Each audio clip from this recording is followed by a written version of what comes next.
Fatou Kinedem, on parle de ces 40 migrants ou bien plus de 40 migrants qui sont morts noyés au sud du Maroc.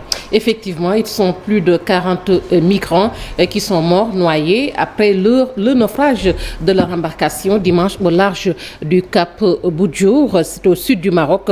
Selon l'ONG espagnole Caminando Fronteras, la destination de l'embarcation n'a pas été révélée, mais les bateaux migrants partant de cette zone se dirigent généralement vers l'archipel espagnol des Canaries. 12 migrants ont survécu à ce naufrage autant pour moi, et ont été arrêtés. Au moins 35 personnes ont été tuées ce dimanche en République démocratique du Congo. L'attaque a eu lieu dans une mine d'or artisanale près de la ville de Pluto. C'est en Ituri, dans l'est du pays. Les auteurs du massacre seraient la milice Codeco, la coopérative pour le développement du Congo. Et puis, 3 agents de sécurité ont été tués dans l'attaque d'un bureau de vote dans le sud des Philippines. Cela au moment où des millions de personnes se rendaient aux urnes pour les élections générales. La fusillade s'est produite dans la municipalité de Boulouan, sur l'île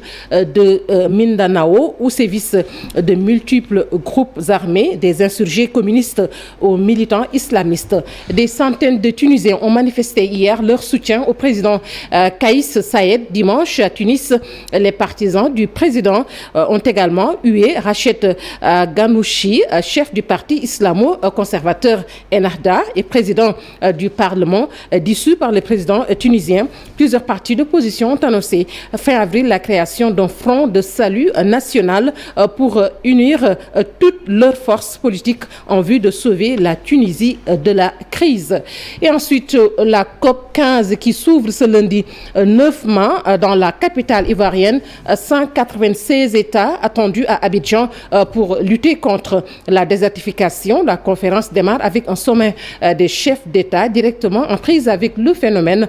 Cette 15e conférence des parties COP de la Convention des Nations Unies sur la lutte contre la désertification aborde des questions tout aussi cruciales. Elle se tient à l'heure où, selon l'ONU, 41% des terres sont dégradées dans le monde et le rythme s'accentue. Chaque année, 12 millions d'hectares de terres sont perdus, soit une superficie équivalente à celle du Bénin ou de la Belgique. Et nous terminons avec le G7 qui s'engage à arrêter les achats de pétrole russe, une décision qui risque de plomber, de donner un coup dur ou bien de porter un coup dur à l'économie russe et priver Poutine des revenus dont il a besoin pour financer sa guerre contre l'Ukraine, annonce la Maison-Blanche.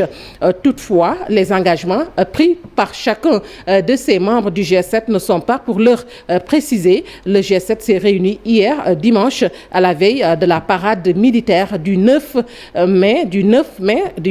Nous sommes au 9 mai, n'est-ce pas, Nathan? Nous sommes le 9 mai. Du 9 mai en Russie, qui marque la victoire de l'Union soviétique sur l'Allemagne nazie en 1945. C'est aujourd'hui une démonstration de force, un défilé afin de galvaniser ses troupes à la peine en Ukraine.